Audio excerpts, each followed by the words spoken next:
Good morning, everyone. Frank's here. How y'all doing? Welcome back. Welcome back.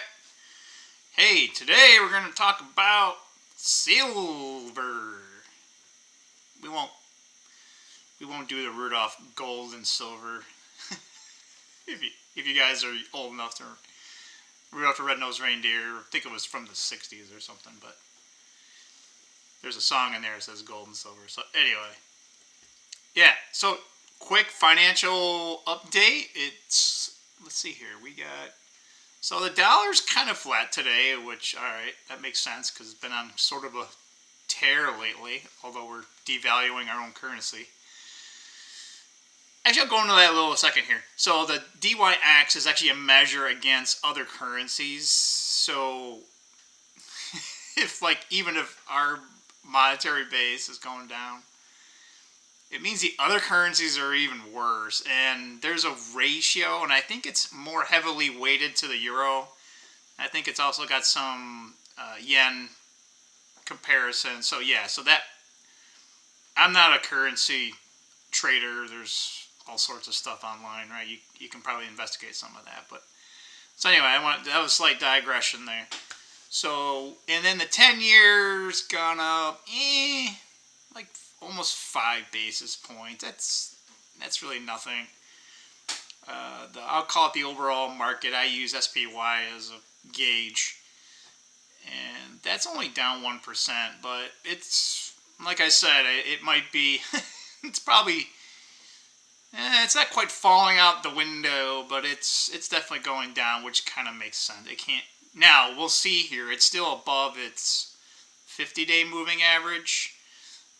And typically, or at least recently, I should say, the SPY has been trending above that and hasn't really gone below the 200-day moving average. So, I mean, if you look at it, it looks like some type of computer program is doing it. But some of that's true, guys. There's actually a lot of these financial institutions. These people made these, PhDs, and they had these calculations and logarithms. And like half the market now is like computers buying stuff from other computers. it's like almost AI already. But anyway, sorry to digress a little bit. Gold looks pretty flat. Silver looks pretty flat. So whatever.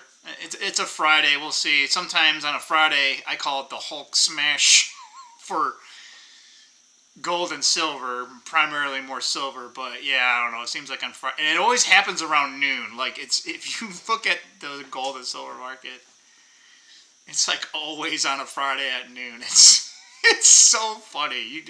You could see it, all the trades, the volume. But anyway, so that being said, as I said before, I was thinking about buying some silver. I'm keeping my eye on it. I'm not in any rush because I have, I made some goals a couple years back, so I've been a long time stacker, and we'll get a little bit into that now, a little bit more into the detail of what that means. But stacker mean whatever, stacker, hoarder. You want to call me a hoarder in silver? Hey, that's fine, man. You hoard gold or silver, right? But when you put money in the bank, that's wise. Think about that. Just think about that. Why is one looked favorably and the other's not? Anyway. So today, we're going to go a little bit more silver here. Because, right, we might, even if we're not buying or in the market, right, like, go ahead, window shop, right? There's nothing wrong with that. So, I actually have right in front of me some silver that I have, and there's many ways to purchase silver. Do your research, and obviously you guys are listening to me. So again, you got questions, concerns, like forward them to me. It's like so funny, like people will ask. The first thing is to kind of know how much money you're gonna buy. That's kind of, but silver comes in all shapes and sizes.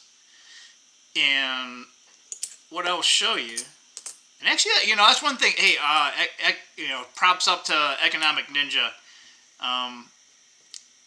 When you actually take coins and you actually you don't necessarily need 2 coins, but he kind of makes sense. Take 2 silver coins of the same size or something and just hit them together. So I actually have some. It's called junk silver. Yeah, junk. It's only called junk because back in the day, it was just like pocket change. But a better description is like constitutional silver. So here's like a $50 JFK. What a man, right? So this is actually from 1964. So our coinage previously to 1965 are dimes. So here's an old dime. That's a Mercury dime. It's a little dirty, but and then our quarters. I think that's from 57. Here, we'll put it right in there. So maybe, come on. My camera has a hard time focusing. Come on. I almost did it. Anyway, it's from 57. And then you already saw the $50. And we actually used to have, isn't that beautiful? I love Morgan dollars. They're one of the most collectible type of coin. But anyway, yeah, prior to 1965, they were all 90% silver. That's why it was called junk, because it's purity. That's the actual word. I just use quotes because it'll be funny. So it was called junk, right? Because it's not, 999. It's not fine silver, right? So when you look at the spot market, that's designated as 1 troy ounce and at least 3 nines. That's fine silver. 4 nines is what we call, or what they call, pure silver. I mean, you're never going to get pure anything. So, yeah, so that's what that means, right? So the junk would be, I don't know, I guess sometimes this stuff goes to like a recycle or whatever you want to call them. And then, I don't want to get into that. I was going to say like the JFK $50 from 65 to 1970? Or was it 69? Something like that. They were actually out of 40% silver. There was a short period of time where actually our nickel during the, from 1942 to, I know to 45, I'm not 100% sure about 45. Probably 45 as well. They were actually out of silver, I think it was 55%, 45, 50, something like that. Because during the war you needed nickel. So, I guess silver wasn't as important because it wasn't in, we don't have, back then we didn't have like a bunch of electronics, right? So now silver has become much more demanded in the industrial side. So with that said, this is one form that you can find, and this used to be really, it's still good, but I kind of avoid this nowadays because the premiums on 90% junk silver is just, it's through the roof. And it used to be a very low premium, so it used to be a really great thing to find. But now, if you ask me, people are wising up, and I believe that's why constitutional silver is really hard to get. I think it's kind of cool. I don't want to say I gave up on coin collecting. I've been in and out, and I've just been more serious at other times. So like when I was a kid, oh my lord, like having a Morgan silver dollar. But anyway, where was I going? Oh yeah, I don't know if you guys can hear that. So if you take like a coin today, you take a silver coin, they actually vibrate at a different frequency. Now to get into the quantum mechanics of particles and frequencies and light, but yeah, so Economic Ninja talks about getting 2 coins and rub them together, knocking them together. They go at a frequency, right? And everything's actually frequency and energy. You can look up a guy named Nikola Tesla. He goes into that. It's crazy. But anyway, with that said, yeah. So you also have other forms. You can also buy silver in rounds and bars. And I got a couple of this show here. And those are typically what we call generic meaning it's not through any like a government, like it's not from the U.S. Mint or that's called governmental silver. And I have a couple examples of that too. So generic silver is just like, okay, we'll go round, right? So this one is a silver, oh, it looks like the dime, the buffalo nickel, but it's just a pattern, right?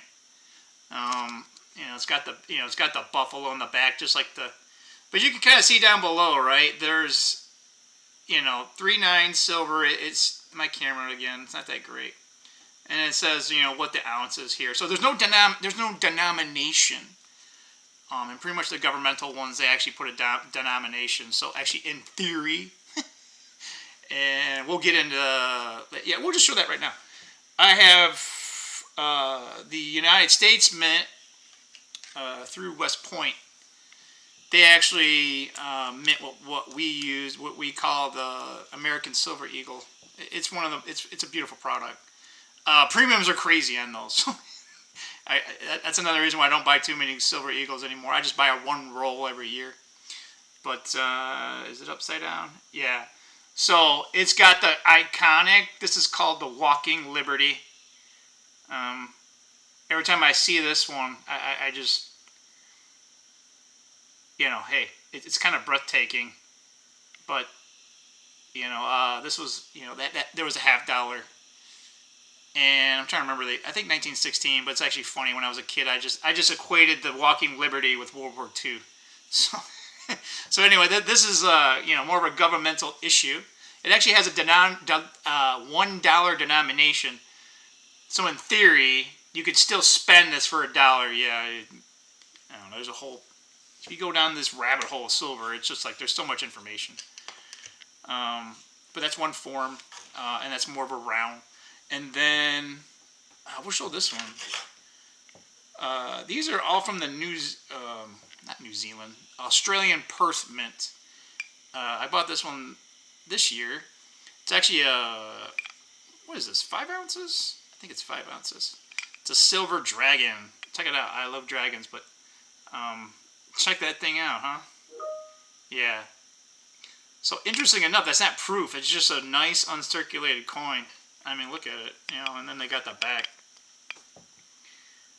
Queen Elizabeth, although she passed away. So this is a governmental issue in a 5 ounce. And let's see here. I think the same one I got with like 2 little mice. They're kind of cute.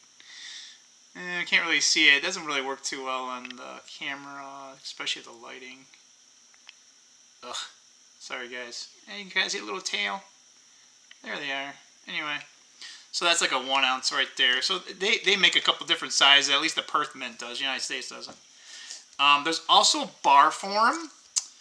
And this particular one's actually a 5 ounce bar, but it's a generic. I haven't seen a governmental issue on I take that back. The Royal Canadian Mint actually makes, I believe they make bars. Yeah, there's not many governments that actually mint a bar. We used to in the United States, but you couldn't really buy them.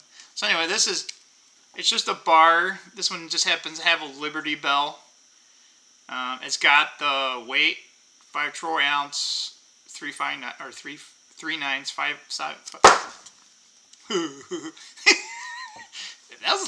It's heavy, man. That thing just hit my kneecap. Busted kneecaps. The silver.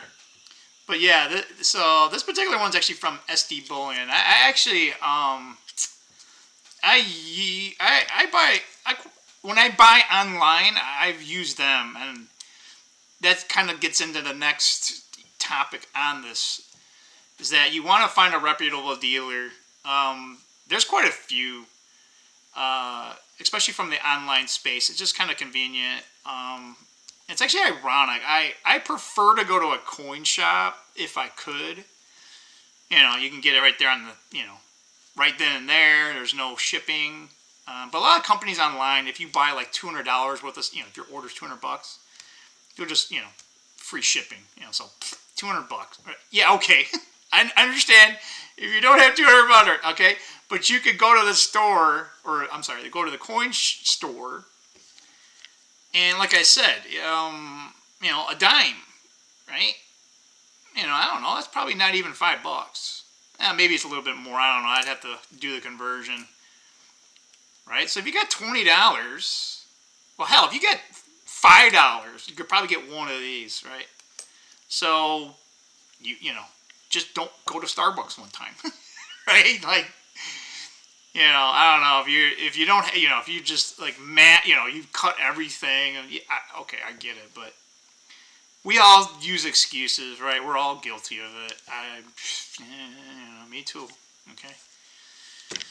So yeah. Anyway, I prefer to go online, and there's two sources I had, but the other source, I don't know, they seem to charge more on shipping, and then SD Bowen, you gotta, you only need $200. I think the one place I used to go to called Gainesville Coins, they're in Florida, and I think now they have free shipping up to a certain mark, but I think it's more than 200. I can't remember. I haven't gone on that site in a while. There's also Ampex. They're a big online presence, so they're pretty legit. But yeah, find someone. I mean, the SD Bowling Online. I live in Michigan, and they're like, and I live in Metro Detroit, and they're like on the border, like near Toledo. So I mean, it's sort of. I know. I should probably take a trip down there.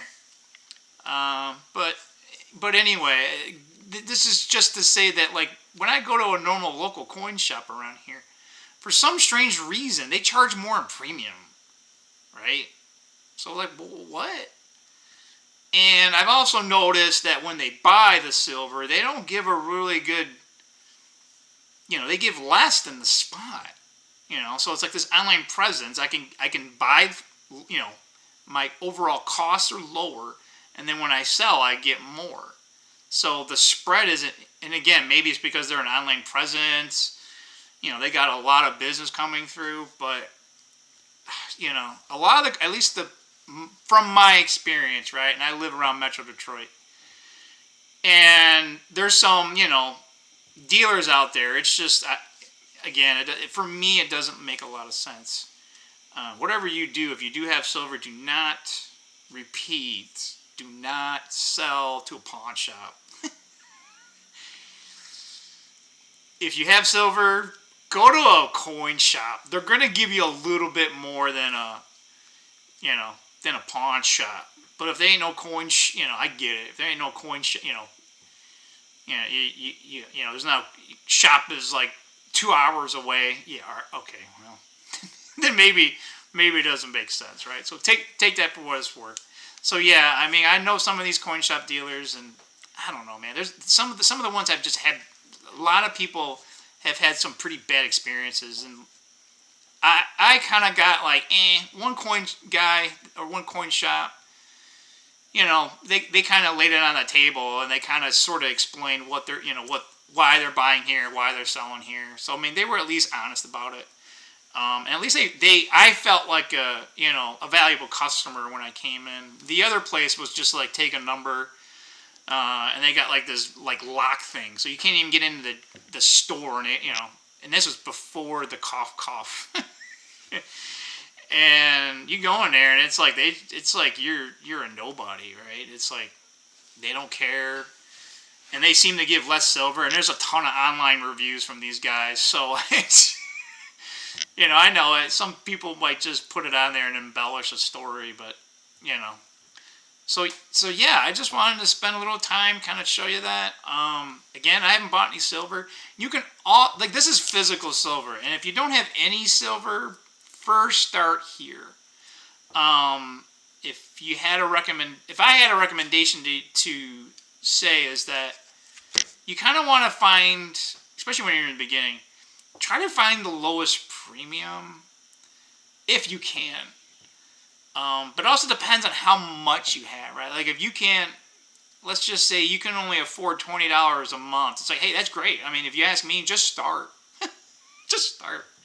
And be consistent and just make it as a habit. Yeah, okay. I have my reasons why I haven't been buying silver. I wanted to have a cash cushion.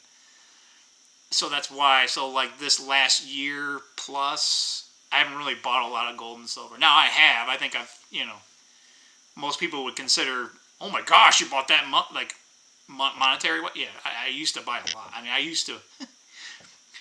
So whatever my mortgage was, I was buying almost that much in gold and silver. Yeah, every month.